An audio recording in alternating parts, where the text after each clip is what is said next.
Hello friends, मैं नवीन तिवारी सक्षम competition channel के ऑनलाइन यूट्यूब प्लेटफॉर्म में आप सबका स्वागत करता हूं। अभी हम लोगों ने लास्ट जो टॉपिक पढ़े थे वो भारतीय संविधान के जितने भी इम्पोर्टेंट क्वेश्चन थे, बेसिक क्वेश्चन थे, उनको हम लोगों ने लेक्चर 4 के माध्यम से क्या किया था, उसे खत्म किया था। अप्रॉक्सीमेट उसमें हम लोगों ने 50 क्वेश्चन जो इम्पोर्टेंट क्वेश्चन थे उनको हम लोगों ने सॉल्व कराया। आज हम लोग लेकर आए हैं ज्योग्राफी, भारत भूगोल लेकर आए हैं। भूगोल के 2 पार्ट होते हैं। एक सबसे पहली चीज समझते हैं कि एक होता है विश्व का भूगोल,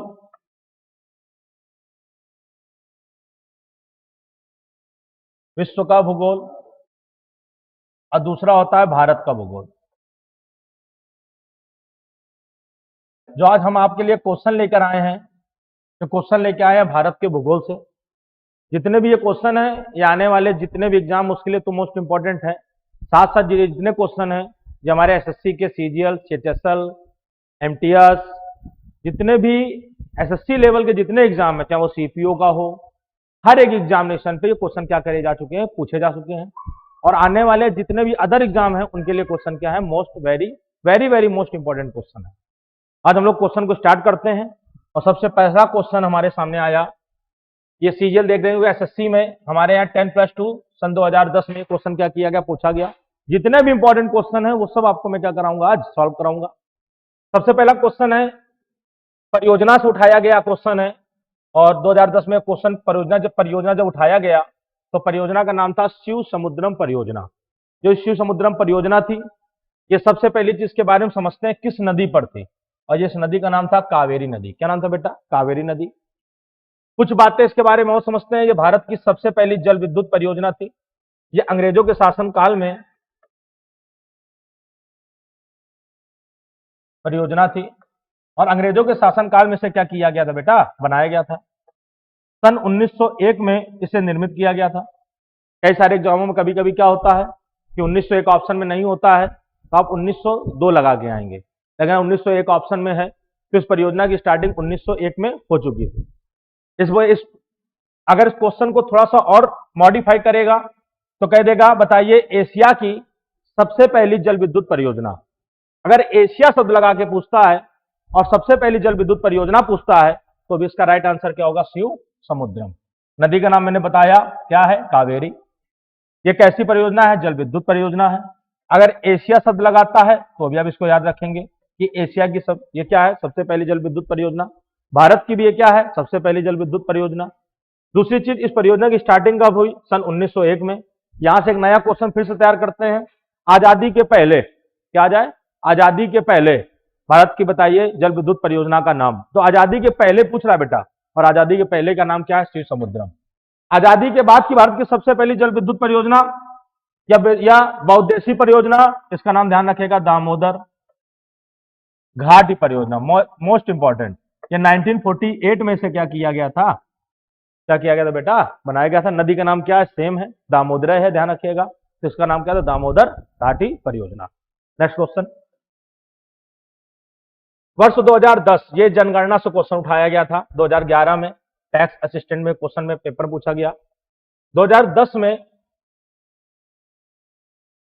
वर्ष 2010 में जनगणना के अनुसार, आप इसको 2010 में आंकड़े आए होंगे तो यहां 2011 कर लीजिएगा।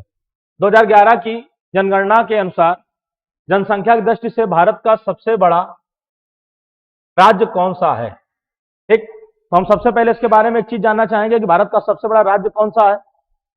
तो सबसे पहली चीज हम ये जानना चाहेंगे कि 2011 जनगणना में भारत का सबसे बड़ा जो राज्य बना वो कौन बना, उत्तर प्रदेश। इसमें लगभग 19 करोड़ क्या है यहाँ की भैया, जनसंख्या है। दूसरे नंबर पे कौन आया, महाराष्ट्र आया, जिसकी लगभग कितनी है, 11 करोड़। कितनी है, 11 करोड़। तीसरे नंबर पे कौन आया भैया, तो तीसरे नंबर पे आया तुम्हारा कौन, बिहार आया। और चौथे नंबर पे कौन आया, वेस्ट बंगाल आया। बिहार की कितनी है, लगभग 10 करोड़, और पश्चिम बंगाल की कितनी है, लगभग 9 करोड़। तो सबसे पहले उत्तर प्रदेश 19 करोड़, महाराष्ट्र 11 करोड़, बिहार 10 करोड़, और वेस्ट बंगाल 9 करोड़। तो एक क्वेश्चन याद रखिएगा, सबसे ज्यादा भारत में किस राज्य की पॉपुलेशन सबसे ज्यादा है, तो उत्तर प्रदेश। महाराष्ट्र दूसरे नंबर पे आता है, तीसरे नंबर बिहार आता है, चौथे नंबर पे कौन आता है, पश्चिम बंगाल। तो इसका राइट आंसर जो होगा वो आंसर नंबर कौन सा ही होगा, सी नंबर। कौन सा ही होगा? C number. नेक्स्ट क्वेश्चन, वन रोपण प्रक्रिया क्या है? वन रोपण कुछ नहीं है, वन रोपण, वन मतलब की पेड़, रोपित मतलब लगाना, और इसको वो जो वन रोपण होता है, बस सीधी सी बात जो मैंने, वन मतलब पेड़ और रोपण मतलब लगाना, इसका सीधे सीधे आंसर आपको दिख रहा होगा। और पेड़ लगाने की मतलब वन रोपण का मतलब होता है और अधिक से अधिक आप क्या लगा रहे हो? पेड़ लगा रहे हो। बस इसी को हम लोग किस नाम से जानते हैं बेटा? वन रोपण के नाम से जानते हैं। ठीक, वन साफ करने की से कोई लेना देना नहीं, पेड़ काटने के दूर दूर तक लेना देना है, संसाधनों को एकत्र करने के लिए हो सकता है, लेकिन इसका बेस्ट आंसर जो होगा वो आंसर कौन होगा भैया? बी नंबर, और पेड़ लगाने की। नेक्स्ट क्वेश्चन, निम्नलिखित में से कौन सा भारत के पूर्वी तट का एक प्रमुख बंदरगाह है? बहुत अच्छा क्वेश्चन है, पूर्वी तट का बंदरगाह बताइए। सबसे पहले कांडला समझ लेते हैं, कहां पर है? गुजरात में है। करिकाल कहां है? यह तमिलनाडु में है। पांडुचेरी कहां है? यह भी तमिलनाडु में है। और विशाखापट्टनम कहां है? आंध्र प्रदेश में है। आंध्र प्रदेश में कहां है भैया? आंध्र प्रदेश में, ध्यान रखिएगा। तो कहां पर है ये? आंध्र प्रदेश। तो कोई पूछे आप लोगों से कि बताइए कि पूर्वी तट का एक प्रमुख बंदरगाह कौन सा है, तो उसका नाम क्या? विशाखापट्टनम। इसकी कुछ खासियत मैं बता देता हूं। ये चेन्नई बंदरगाह का नाम सुना होगा आप लोगों ने, एक बंदरगाह का नाम सुना होगा आप लोगों ने, कोलकाता बंदरगाह का नाम सुना होगा। तो भारत को जब आप देखेंगे तो ये भारत का पूर्वी तट है। यहां वेस्ट बंगाल, उड़ीसा, आंध्रा और तमिलनाडु। पूर्ण रूप से जिसमें क्वेश्चन को उठाया गया वो उठाया पूर्वी तट पर एक प्रमुख बंदरगाह, और पूर्वी तट पर यह प्रमुख बंदरगाह है और उसका नाम है विशाखापट्टनम। यह विश्व का मतलब सारे भारत का सबसे गहरा या गहराई पर स्थित बंदरगाह है। इसकी क्वालिटी है, खासियत है। दूसरी इसकी खासियत क्या है कि यह एक प्राकृतिक बंदरगाह है। कैसा बंदरगाह है? प्राकृतिक बंदरगाह है। इसके बारे में बताया जाता है 1933 से इस पर व्यापार होना क्या हुआ बेटा? प्रारंभ हुआ। तो क्या पूछे कब से इस पर व्यापार होना प्रारंभ हुआ? तो 1933 से इस पर व्यापार होना क्या हुआ? प्रारंभ हुआ। तो भारत का पूर्वी तट का बंदरगाह विशाखापट्टनम, भारत का सबसे गहराई पर स्थित बंदरगाह विशाखापट्टनम। विशाखापट्टनम कहां स्थित है? आंध्र प्रदेश में। विशाखापट्टनम कैसा बंदरगाह है? प्राकृतिक बंदरगाह है। कब इस पर व्यापार प्रारंभ हुआ? 1933 से। विशाखा हमारे यहां बंदरगाह दो प्रकार के होते हैं, बहुत जल्दी समझ लेते हैं। पोर्ट इसको कहते हैं, एक को कहते हैं हार्बर। क्या कहते हैं? हार्बर। ठीक, तो पोर्ट जो होते हैं और जो हार्बर होते हैं, इनमें बेसिक डिफरेंस होता है। जितने भी हमारे प्राकृतिक बंदरगाह हैं उनको हम लोग किस नाम से जानते हैं? पोर्ट के नाम जानते हैं। और सॉरी, उल्टा बोल गया, जितने भी हमारे कृत्रिम बंदरगाह हैं वो पोर्ट हैं, और जितने भी हमारे प्राकृतिक बंदरगाह हैं वो हमारे क्या है? हार्बर है, ध्यान रखिएगा। तो ये कैसा बंदरगाह है? हमारे यहाँ का प्राकृतिक बंदरगाह है। कैसा बंदरगाह है? प्राकृतिक बंदरगाह। तो याद रखिएगा सब लोग, किसका इसने व्यापार कब प्रारंभ हुआ? 1933 में। है कहां पर? आंध्रा में। विश्व भारत का सबसे गहरा बंदरगाह विशाखापट्टनम। कैसा बंदरगाह? प्राकृतिक बंदरगाह। अगला क्वेश्चन देखते हैं। बहुत अच्छा क्वेश्चन है और इस क्वेश्चन को बहुत अच्छी तरह समझते हैं कि इस क्वेश्चन में क्या पूछना चाहता है। सबसे पहले समझते हैं कि यह जनजातियों का क्वेश्चन है। कौन सी जनजाति कहां पर है इसके बारे में समझते हैं। और ये जो जनजातियों का क्वेश्चन है इसके बारे में कैसे समझेंगे, समझते हैं। जो भील वाली जनजाति है, भील, और भील जनजाति इसमें से कहां पाई जाती है? मालवा में। इसके डिटेल थोड़ा देता हूं। थारू जनजाति कहां पाई जाती है? तराई में। गोंड जनजाति कहां पाई जाती है? बस्तर जिले में। और टोडा नामक जनजाति कहां है? नीलगिरी में। चलो आप थोड़ी हल्की हल्की इसकी डिटेल समझ लेते हैं। हमारे यहाँ जितनी भी अनुसूचित जनजातियां हैं उनको भारतीय संविधान में सन 1952 में इसकी मूल सूची तैयार की गई, और राष्ट्रपति द्वारा इसकी सूची क्या करी जाती है बेटा? तैयार की जाती है। सबसे पहली चीज, इसकी मूल सूची कब तैयार की गई? 1952 में। किसके द्वारा तैयार की जाती है? राष्ट्रपति द्वारा। सबसे पहले समझते हैं कि इसको अगर मिलान करना तो कैसे, इसमें जो तुमको पता है सबसे पहले उसको मिलाते हैं। जैसे थारू, थारू गोरखपुर की जनजाति है। ये एक ऐसी जनजाति है जो दीपावली को शोक के रूप में बनाती है। तो जनजाति का नाम बताइए जो दीपावली को शोक के रूप में बनाती है, तो याद रखिएगा उसका नाम क्या है? थारू जनजाति। क्या नाम बेटा है? थारू जनजाति। तो कोई पूछा आप लोगों से दीपावली को शोक के रूप में कौन सी जनजाति बनाती है, तो उसका नाम है थारू। ये कहां होते हैं? गोरखपुर।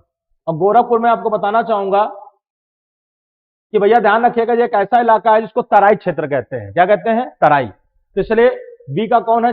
पहला। और बी का पहला दो जगह मिल रहा है, यहां और यहां, तो इसका मतलब ये और ये तो इसके आंसर हो ही नहीं सकते हैं। गोंड, रानी दुर्गावती गोंड का नाम सुना होगा आप लोगों ने। यह छत्तीसगढ़, मतलब कौन जिला? बस्तर जिला। आंसर नंबर सी का कौन होगा? तीसरा।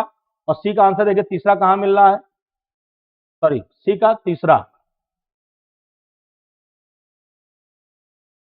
सी का तीसरा।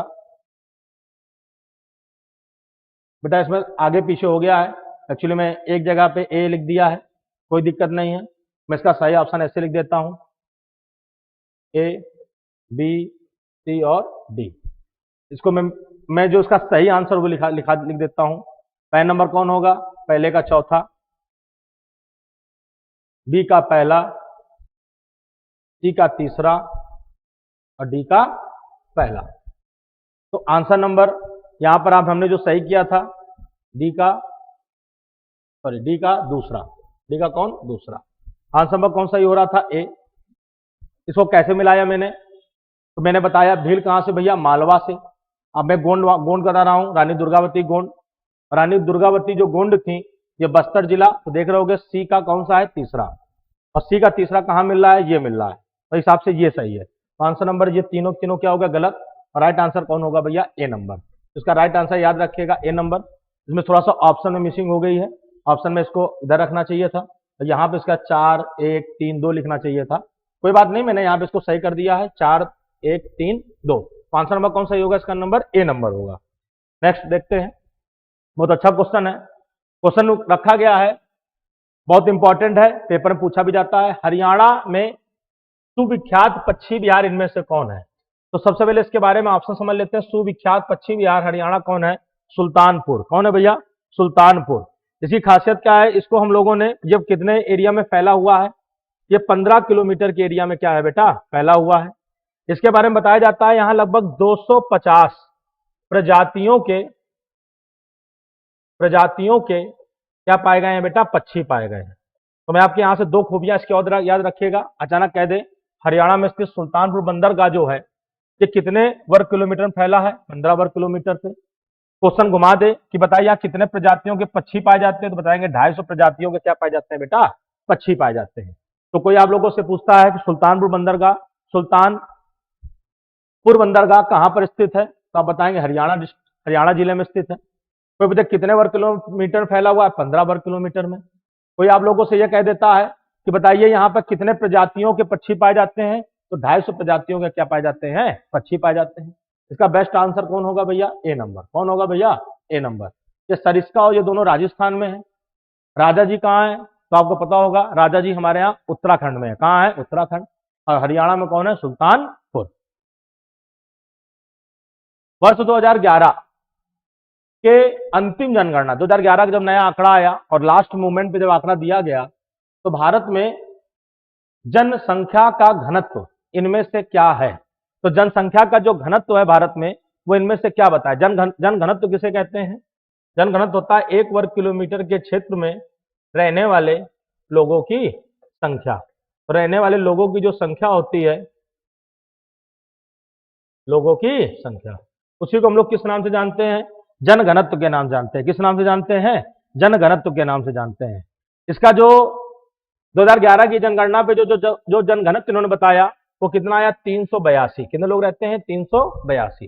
तो कोई आप लोग मुझे 2011 की जनगणना के अनुसार भारत की जनसंख्या का जन घनत्व कितना है? तो 382। जन घनत्व किसे कहते हैं? 1 वर्ग किलोमीटर में रहने वाले लोगों की संख्या। तो इसका राइट आंसर क्या होगा? 382। Answer number D. याद रखिएगा कि 2011 में कितने हमारे जन घनत्व कितना है? जनसंख्या जन घनत्व कितना है? तो 382। अगला क्वेश्चन बहुत अच्छा क्वेश्चन है, ये भी कई बार पेपरों में पूछा गया। मानस पशु विहार, क्या पूछा गया? मानस पशु विहार कहां पर स्थित है? तो सबसे पहले मानस पशु विहार का समझते हैं कहां पर स्थित है। इसका छत्तीसगढ़ से कोई लेना नहीं, झारखंड से कोई लेना, राजस्थान से कोई लेने देना नहीं। इसका जो बेस्ट आंसर है वो कौन है भैया? असम। कौन है भैया? असम। तो कोई पूछा आप लोगों से मानस पक्षी विहार कहां पर स्थित है, तो उसका सही आंसर क्या बताएंगे हम लोग भैया? असम बताएंगे। मतलब आंसर नंबर कौन सही होगा भैया? बी होगा। कौन सा भैया होगा? बी। कुछ इसकी खासियत समझ लेते हैं मानस की। ये लगभग 950 वर्ग किलोमीटर में ये क्या है बेटा, विस्तृत है। तो बोले कितने वर्ग किलोमीटर में विस्तृत है, तो 950 वर्ग किलोमीटर में ये क्या है भैया, विस्तृत है, ध्यान रखिएगा। इसे 1990 में नेशनल पार्क का क्या दिया गया, दर्जा दिया गया। तो पूछे इसे नेशनल पार्क का दर्जा कब दिया गया, 1990 में। इसी प्रकार से इसको विश्व धरोहर में जब इसको शामिल किया गया था तो 1985 में से क्या किया गया था, विश्व धरोहर में शामिल किया गया, और 1990 में से नेशनल पार्क का क्या दे दिया गया था, दर्जा दे दिया गया था। तो कोई आप लोगों से पूछता है कि बताइए कि इसे विश्व धरोहर में कब शामिल किया गया था, तो 1985 में शामिल किया गया था, और नेशनल पार्क का दर्जा भारत में से कब मिला, 1990 में। कितने वर्ग किलोमीटर में विस्तृत है, 950 वर्ग किलोमीटर में। कहां पर स्थित है, बताएंगे असम में स्थित है। नेक्स्ट क्वेश्चन, भारत ने अंतरराष्ट्रीय सुनामी चेतावनी प्रणाली को किस वर्ष अपनाया था। मैं आपको सबसे पहली चीज सुनामी बता देता हूं कि सुनामी को हुआ क्या कि वर्ष 2004 में इंडोनेशिया में जो सुनामी आई, जिसने पूरे विश्व के जितने भी देश थे उन देशों के दिल को दहलाया, और दहलाने के बाद हर आदमी ने, हर देश के जितने भी प्रधानमंत्री थे, राष्ट्रपति थे, जो तटवर्ती क्षेत्रों में जिनके देश थे, वहां पर एक हलचल उत्पन्न हुई कि सुनामी एक ऐसी आपदा है जो बहुत ज्यादा सक्रिय है, और जिस क्षेत्र में प्रवेश करेगी वहां बहुत ज्यादा क्षति पहुंचाएगी। क्योंकि सुनामी खासियत क्या है कि जिस स्थान से उठती है वहां पर इसकी गति जो होती है वो 1000 किलोमीटर प्रति घंटा होती है। जैसे जैसे आगे की ओर बढ़ती है इसकी ऊंचाई बढ़ती चली जाती है, ऊंचाई हाईएस्ट 30 से 40 मीटर हो जाती है, और गति 100 किलोमीटर प्रति घंटा। आप समझ गए होंगे 100 किलोमीटर की स्पीड से 120 फीट ऊंचा पानी जिस समय तट से टकराएगा तो भैया समझ रहे होंगे कितना नुकसान करेगा। ऐसा 2004 में इंडोनेशिया में सुनामी आई तो इसने सभी लोगों का दिल दहला दिया। इसके बाद भारत इस पर सक्रिय हुआ, 2004 में सुनामी आयोग का गठन किया गया, और 2007 में हम लोगों ने क्या किया भैया, पूरी तरीके से 2006 में जब से अपनाया तो सुनामी चेतना जो प्रणाली हमने अपनाई थी, चेतना से चेतावनी प्रणाली पूछ रहा है, तो चेतावनी प्रणाली जो उसने अपनाई वो अपनाई सन 2006 में। कब अपनाई बेटा, वर्ष 2006 में। और 2007 में, जो यहाँ नीचे 2007 लिखा कंफ्यूज करने के लिए, इसने इस दिन इसको काम करना क्या कर दिया, प्रारंभ कर दिया। तो कोई पूछे कि चेतावनी प्रणाली, ये क्वेश्चन चेतावनी प्रणाली पूछा हो तो 2006 में, काम करना कब प्रारंभ किया इसने, 2007 में। इसका बेस्ट जो आंसर होगा ये क्या होगा भैया, सी नंबर होगा। क्या होगा बेटा, सी नंबर होगा। इसका हम लोगों ने जो केंद्र बनाया है वो कहां बनाया, हैदराबाद में, मतलब मुख्यालय कहां है इसका, हैदराबाद में। तो कोई पूछा आप लोगों से सुनामी अध्ययन केंद्र के लिए जो हम लोगों ने इसका मुख्यालय बनाया वो कहां बनाया है, हैदराबाद में बनाया है। चेतावनी प्रणाली कब स्टार्ट हुई, 2006 में। इसने काम करना कब प्रारंभ किया, 2007 में। तो कुछ भी क्वेश्चन आ जाएगा आप लोग ध्यान रखेंगे कि स्टार्टिंग कभी 2006 में, काम करना 2007 में, मुख्यालय कहां, हैदराबाद में। इंडोनेशियन सुनामी कब आई, 2004 में, जिसने पूरे विश्व के जितने भी देश थे उनके दिल और दिमाग को उसने क्या किया भैया, ठेस पहुंचाई, और ये पता चला कि ये बहुत खतरनाक आपदा है। इसी बात के लिए सभी तटवर्ती देशों ने इस पर क्या किया, काम करना चालू किया। इसलिए आंसर इसका क्या सही होगा, सी। अगला क्वेश्चन भैया, अपने यहाँ उत्तर प्रदेश पुलिस का जो अपना बैच है वो बैच टाइमिंग सब लोग याद रखेंगे। अपने यहाँ 4 घंटे स्पेशल जो क्लास है, इसमें बैच टाइमिंग अपना जो पहला बैच है वो सबसे पहला बैच स्टार्ट होता है कितने बजे से, 7:30 बजे से 11:30 बजे का बैच है। एक दूसरा बैच है अपने यहाँ 9 बजे से 1 बजे का बैच है। एक तीसरा बैच अपना है वो 11:30 से 3 बजे तक का बैच है, और एक इवनिंग बैच है शाम को 4 से 7 का बैच है। कितने बजे भैया है, शाम को 4 से 7। ये अपने यहाँ कंटिन्यू उत्तर प्रदेश पुलिस के बैच चल रहे हैं। जिन बच्चों को दक्षम कंपटीशन परिवार से जुड़ना है वह सभी बच्चे आए और दक्षम परिवार से आकर क्लास के माध्यम से क्या करें, आके जुड़े आके। नेक्स्ट क्वेश्चन, मध्य प्रदेश का शिवपुरी राष्ट्रीय पार्क किस लिए महत्वपूर्ण है। तो एक अच्छा क्वेश्चन है कि शिवपुरी जो है ये राष्ट्रीय पार्क जो है वो किस लिए महत्वपूर्ण है। तो मैं आपको बताना चाहूंगा जो शिवपुरी राष्ट्रीय पार्क है ये हमारे तेंदुओं के लिए और चीता के लिए क्या है भैया, प्रसिद्ध है। तो कोई पूछा आप लोगों से शिवपुरी किसके लिए प्रसिद्ध है, तो तेंदुओं और चीता के लिए। इसका जो बेटा क्षेत्रफल ध्यान रखना है, 34 वर्ग किलोमीटर का क्षेत्रफल है। कितने वर्ग किलोमीटर का, 34 वर्ग किलोमीटर का क्षेत्रफल है। इसकी स्थापना कब हुई थी, 1958 में हुई थी। कब हुई थी, 1958 में। तो कोई आप लोगों से पूछे कि बताइए शिवपुरी राष्ट्रीय पार्क का, शिवपुरी जो राष्ट्रीय पार्क है इसका क्षेत्रफल कितना है, तो 34 वर्ग किलोमीटर। बताया जाता है कि ये बताइए इसकी स्थापना कब हुई थी, तो 1958 में।